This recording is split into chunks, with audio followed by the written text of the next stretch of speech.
Good morning, good afternoon, good evening. This is the voice and the face of Dr. Tolu Lope Olabinton, Living Spring founder and CEO here in the good city of Mansfield, Texas. Happy Monday. Yay. If you're watching live, hashtag live. If you're watching on replay, hashtag replay. And today we're doing another live because we believe here at Living Spring Family Medical Center in helping our patients live long and well. And we have a guest with us today. And the topic we'll be talking about today is, Doc, how can I help my teenager boost their self esteem? And we'll be doing that with a psychiatrist who's here. I'm going to bring her on and we will go ahead. All right. Hi, Dr. Tolu. Good How are morning. you? I'm doing well. How are you today? Fine, thank you. Nice to see you again. Nice to see you too. We had a great time at the conference. I agree. I agree. So I was just telling them what the topic was. How can I, Doc, how can I help my teenager boost their self-esteem? So your timing was perfect, but please introduce yourself to our viewers. Who are you and what do you do? Sure. Thank you for having me. So I'm Dr. Maria Corey. I'm a double board-certified child, adolescent, and adult psychiatrist based out of Annapolis, Maryland. I have my own private practice, Elite Excellence Psychiatry, Consulting and Coaching, where I help children and adults with debilitating depression, anxiety, and ADHD really optimize their symptom management, regain their function, and return to joyful living. Through education, personalized medication management, individual therapy, and lifestyle changes. Whoo, Doc, that's deep. I catch my breath on that one. But I like what you do. Definitely very needed in these times. And I'm excited that we're having conversations, especially for our teenagers, because that's a very delicate stage in itself. And Definitely. so I love what you do, and I'm happy we're having this discussion. Now, why do you do what you do? I usually like to ask, because what led to this niche? Like why? Why? Okay. Well, growing up, I saw my dad, who's been a family physician, and my mom, who's a registered nurse. I've seen how much they've poured out love and care to their patients, not just from a medical perspective, but even establishing relationships and caring for them their whole life, taking care of family members as well.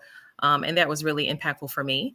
I knew that I wanted to also be in the medical profession, helping people, forming, close relationships and really making a meaningful difference in people's lives. Now, in terms of psychiatry, I think where I really decided to go into psychiatry was when I was in actually medical school. I did a rotation through a state hospital in North Carolina, and I really got to see firsthand how severe mental illness can be. Prior to that, I had only seen movies or TV shows that kind of depicted, people with severe mental illness in asylums and all. But to see it firsthand and to see that people truly are delusional and, having hallucinations and, have the inclination to harm themselves or other people, and especially seeing the disproportionate amount of people of color that this was affecting, really hit home for me. And so I really wanted to learn as much about it as I could, really try to decrease the stigma of mental illness and seeking out mental health treatment in communities of color, and really helping to educate people about, what mental illness is and how it can affect you. And I think it really helps for people of color to see people that look like them, who can have a shared experience and maybe kind of understand their background a bit to, kind of demystify, what is this about, to let them know that, we're not here to harm you. We're here to educate you, here to help you find the treatment that you need, and to truly, form close bonds and relationships with you so that we can assist you in maintaining your mental health throughout your lifetime. I love that. And I like, you made a statement, demystify mental health, that, just as your heart is important, your mind, your mental well-being is also very important. That's so true. So that's big. Hi, Dr. Una. She's here watching. Hi, Dr. Una. And Grace Castradio, thank you for joining us. And Miss Linda, nice to see you as well. All right. So next question. We're talking self-esteem. You have patients and moms who are like, I'm struggling. It was easier when they were kids, but now they're teenagers, and it seems their self-esteem has just. So first, let's talk self-esteem. Doc, what is that? So self-esteem is really your sense of confidence in yourself, in your worth or your value, and in your abilities. Your worth, and wow. Okay. That's deep. Sorry. I And can it read. sounds simple, but you're right, it is deep. Yeah. Yeah. And that's a big deal. And why is that important to boost? I mean, It's important to boost because, I mean, it affects you in everyday life. If you don't feel good about yourself, you're not going to put your best self forward. You're going to miss out on opportunities. I feel like you're going to miss out on your purpose. You're going to miss out on how you can touch and connect with other people. And it really just, it places you in a bubble. You can't be your best. You can't do your best. You can't expand and connect and grow to your full ability. And so it's really important to bolster that in our young people, especially because, what you teach them from young, they'll continue and take with them throughout the rest of their lives. That is very true. So I have a mom who's watching who's saying, well, Doc, they're already teenagers now. I feel like I missed the boat. What would you say to that mom who's like, I have teenagers now, they seem grown, but I may not have done what I was supposed to do before? What would you say to them as far as how I can help my teenager even at this time? Right, right. I would say that it's never too late. It's never too late to start. And there are definitely things that you can do to really help to bolster their sense of self, their sense of their own abilities, and their sense of self-worth that you could do even now that they're teens. I mean, ideally, of course, if we're kind of teaching our kids, who they are and what their abilities are, giving them goals to accomplish, and really talking with them meaningfully about, their experiences and what they've been able to do, it helps from early. But again, it's never too late to start now, and then move forward in empowering them. And so and there's very specific ways that can be done. All right, so let's go into specifics. I have people taking notes. We're like, I'm ready, Doc. I'm ready to sure, absolutely. So how can we help, Doc? We want tangible, practical steps that we can do. 4 or 5. We're ready. Sure. Okay. So I have 4 of them planned. So number 1, really instill a strong sense of self and belonging in your child. So for instance, for me and my family, faith is very important to us. So my kids from very early on, I let them know, you're a child of the Most High God. You're fearfully and wonderfully made. You're made with a purpose, and you're made in His image. And so I think understanding, where you come from, your origin and your place for us spiritually makes a big difference in knowing who you are and having a sense of who you are. You can also say, you're a child of Maria Corey, you're a child of Johnny Corey. So, letting them know who their mother and who their father are, I think is really important, again, to help them to have a very strong sense of self, and maybe even showing them they're connected to a broader community. You're part of the Corey family, you're part of a family that comes from strong Filipino roots or African-American roots or, Nigerian roots or whatever it is. I think showing them that they're a part of a bigger picture is important in establishing a sense of self and a sense of belonging to community, because all of us want to feel that we belong and feel that we're important and a part of something bigger than ourselves. So I think that's one really important step, establishing a strong sense of self and belonging.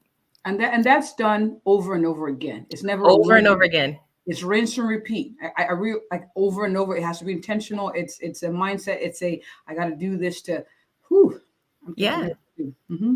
Definitely. And you can do it in different ways. I mean, even if you're engaging in family reunions where you're connecting with other family members and you're seeing and hearing the stories of other family members and seeing, where you are in the family tree, those types of things can be reinforcing too, especially if we're talking about a teen where you may not have done this early as a teenager. I know they may not want to come, but go ahead and pull them along, help them meet their cousins, their aunts, their uncles, their grandma, et cetera, to really spend meaningful quality time and see that they're a sense of something larger than themselves. A sense of something larger than themselves. All right, Doc, I interrupted you. Number 2, we're ready. Okay. So number 2, I think family values are really important. And again, it's great if you can start this from very early on in their lives. So really being clear about what's important to the family. Is it honesty? Is it perseverance? Is it showing kindness to others? Is it, a sense of respect for self and a respect for others? And this can be, defined for your children. It can be discussed with your children, but really modeling it for your children. It's what's going to make a big difference. And so, for instance, with my kids, we definitely talk a lot about faith on a daily basis. I'll reinforce to them how important honesty is.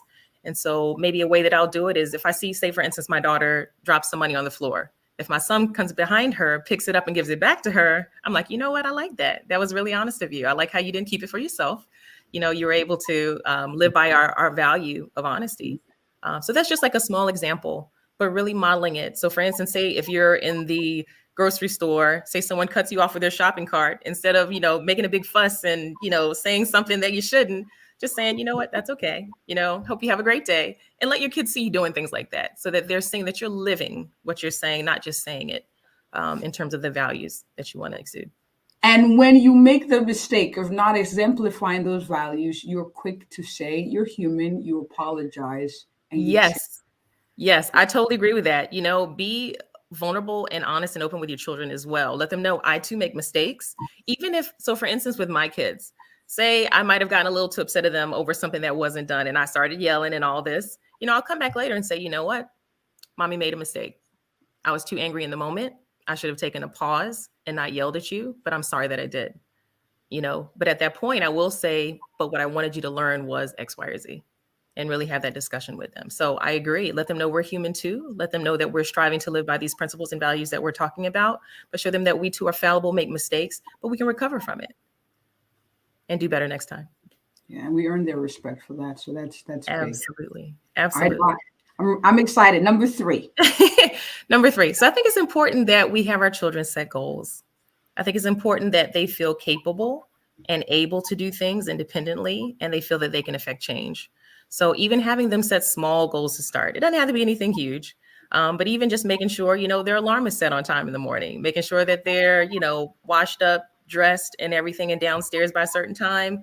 It can be maybe making a decision on, maybe, and this could be for younger kids or something, what do you want to eat for dinner, or what movie do you want to watch with mommy today? You can definitely really bolster your kids' self-esteem by having them set small goals, figure out ways that they can accomplish them on their own, or if they're having trouble with it, give them some gentle nudging, maybe some suggestions, but ultimately letting them make the decision on their own, and then hoping them to see that either one, they were successful and able to accomplish the small goals, which of course builds their confidence, or having them talk with you about what worked, what didn't work, and figuring out a new way to approach it. And once they're able to accomplish the smaller goals, you can build on that. Have them set larger and larger goals and more complex goals. And again, the confidence that they build from accomplishing the small ones really will spill over into their ability to accomplish the larger ones. That's big. And I want us to sit in that a little bit, because sometimes there's a struggle with, oh, they don't need me anymore. And as parents, we want to kind of hold on to the dependency on us. And so we almost like sabotage the prospect of them making decisions by themselves. I think what you just said also applies to younger kids, even those who are not teenagers. Mm-hmm. Like, helping them make independent decisions actually boosts their self-esteem. And that's something we should nurture and even do more of as they become teenagers. So I agree. I agree. But you know what? I like that you brought that up about, we as parents kind of don't want to feel as if they don't need us anymore. But that's when we got to look at ourselves. Like, is this more for us or is this more for them? And what we're trying to do is create, confident, able-bodied, young adults, really, who can accomplish things on their own. So we want to be even, comfortable with letting go of the reins, giving them more independence, and in small increments where, if they're not quite ready or they, may fall, we're still there as a safety net for them. But again, encouraging them to build that muscle and decision-making muscle so that, and again, kind of leaning on the values that we've instilled in them, they're making good decisions based on the values that we've taught them from early. Yeah, because we want our kids to do better than we. Absolutely. Absolutely. So, we don't want them living with mama once they grow up. It's not a sign of good mothering. So we got to find balance. Got to help us. All right. Number 4, Doc, we're ready. Number 4. And this is my last one. I think it's just really spending quality, undivided time and attention with your child each day. And I know we're all busy. And there's all things, there's kinds of things that are pulling at us. But I think spending at least 15 minutes with each one of your children each day is really important, because it shows them that you value them and that you're willing to make time in your schedule for them, which again goes a long way in terms of building their confidence as well. And so during that time, ideally it would be without screens, it would be without devices, without anything, just like one-on-one time. But if you can even just carve out the 15 minutes with your child, that's great. But like I said, ideally, no screens, no devices, no distractions, just one-on-one time to really connect with your child. Give them a chance to talk about what's on their mind. give them a safe space to express themselves, to bring up any concerns. And even if it goes silent a little bit, kind of sitting comfortably in that silence and allowing them to, express themselves, because there may be something they want to tell you, but they feel rushed or they feel like they're not sure how to tell you, but really giving them time and space and no judgment as well to express what they need to you can really make a difference in bolstering their confidence and self-esteem. I think you were kind. You said 15 minutes. So, because some of us moms are like, oh, yeah. Come on, out with it. We need to do better. But you said 15 minutes. Yeah. It's amazing. It may feel like a short amount of time, but when we actually do what you said and just focus on them, we're not multitasking even in our thoughts, and we're present and we're listening to what they have to say and picking those key red flags, blue flags, whatever flags they're sending our way. Yes. We'll be surprised how much value we bring to their life and how much more like they feel more confident in themselves. I agree. Yeah. And it also, opening up that space for them to really express themselves lets them know that what I have to say matters, how I feel matters. And hopefully it'll make them more likely to speak up, not just with you, but in other situations where they need to advocate for themselves or they need to make sure they're getting what they need. So I think that's really important to carve out time for that each day. Awesome. And I have a comment from a Facebook user. I can't tell who it is. I'm sorry. It says, love this. And another one says, this is great. She's a doctor, Dr. Rubin. Hi, thank you for joining. I'm in Illinois and a pediatrician and always looking for more psychiatrists for my referral list. Great advice, Dr. Carey. So, Doc, thank you for what you do. Now, I have a trick question. So, how do we balance that? I love that you mentioned, values. I love that you mentioned, it's important for them to be able to improve their self-esteem so their outlook on life is better. Mm-hmm. But how do you balance that self-esteem versus arrogance? We don't want to breed, cocky, bratty kids. Okay. So, what would you say to that parent who's like, I don't know, this generation, they just, they don't know how to talk to people, they're cocky and blah, blah, blah. And we got to do better about balancing that. What would you say to that as far as the balance of, I want to teach self-esteem and self-worth, but I don't want to breed an arrogant person. Right. So again, it kind of goes back to the definition of it. So self-esteem is really a confidence in yourself, your self-worth, and in your abilities. And it's not overestimating your abilities. Confidence and arrogance, not confidence. Arrogance rather is when you start to overestimate your abilities, or you think you're better than other people because you have certain abilities. So I think it kind of goes back to your values. Again, if important family values to you are respect of yourself and other people, then you're not going to think you're better than other people. If kindness is a value that's important to your family, then even if you are confident within who you are and what you can do, you're not going to act in an unkind way towards other people. So I think it really goes back to instilling your family values in your child and really modeling them and demonstrating them and discussing that with them so that they stay humble. And even, humility is an important value as well. Mm-hmm. And maybe, us as families need to make sure that we're discussing and modeling for our children on a regular basis.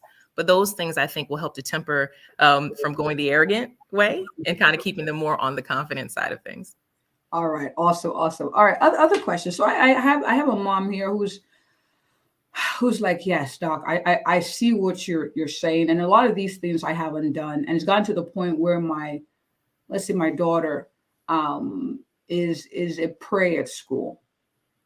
So we've moved school to school, and for whatever reason, she seems to be a target. Like, what can I do to help her? Yes, I'm going to start, but what can I do? What else can I do? I'm going to start having the conversations. I'm going to prioritize time with her. We're going to talk about goals. We'll set them. But is there anything else I can do to help my daughter navigate this season? Because for whatever reason, we're struggling. What would you say to that, Mom? Okay. So that's a very common scenario. So, bullying is really out of control these days, and children are being targeted. And unfortunately, there are some families that have had to move from school to school. So the thing is, again, really talking with your child about speaking up for themselves. And if it's something that they feel that they can't accomplish on their own in terms of stopping the bullying or managing, an interaction with a particular child, asking for help. So I'll often encourage my kids and say, hey, if there's someone that's bothering you, first off, tell them to stop. Tell them you don't like what they're doing, So it's, again, trying to empower them to speak up for themselves. But if they feel that they can, or if they feel that that's not effective, then go to a teacher or a trusted adult that can help you. Now, I know in some instances there kids that feel like the teacher's not listening or the teacher thinks I'm the problem, I'm the one that's getting in trouble, not the bully who started in the first place. But maybe even having the parent kind of step in and either talk with the teacher or elevate it to administration can be helpful as well. And again, depending on the situation, if the parent of the child being bullied is able to make positive contact with the parent of the child that is causing or doing the bullying, they may be able to talk it out or find some type of resolution there. But definitely, I would encourage first empowering the child to speak up for themselves first, say what they will accept, what they won't, and then also, seek help if they're not able to take care of the situation themselves. So either through the teacher, through another trusted adult, and then the parent getting involved to try to help to fix the situation for the child. Awesome. I have one more question. So a parent is watching. Doc, all of these things are nice. They're good. But I'm dealing with teenagers. Right. They wouldn't even talk to me. I say, let's have, what's up? What's in your mind? They're like, huh? They grunt more than they use actual English words. Right. What would you say to that mom who's watching, who's a little frustrated? Like, I'm trying.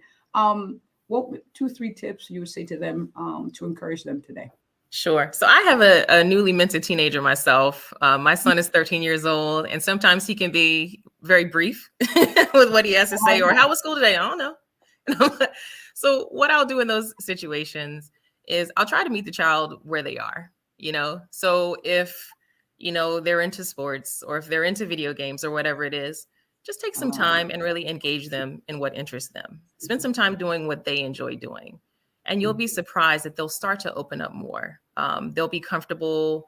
Conversation will start to flow, and then you can really start to learn more about what's going on with them, and listen actively, attentively, and again, without judgment, and just let them say what's on their mind and ask good questions that kind of draw them out, open-ended questions that will have them answer more and more. And I think you'll learn a lot more about your child in doing so.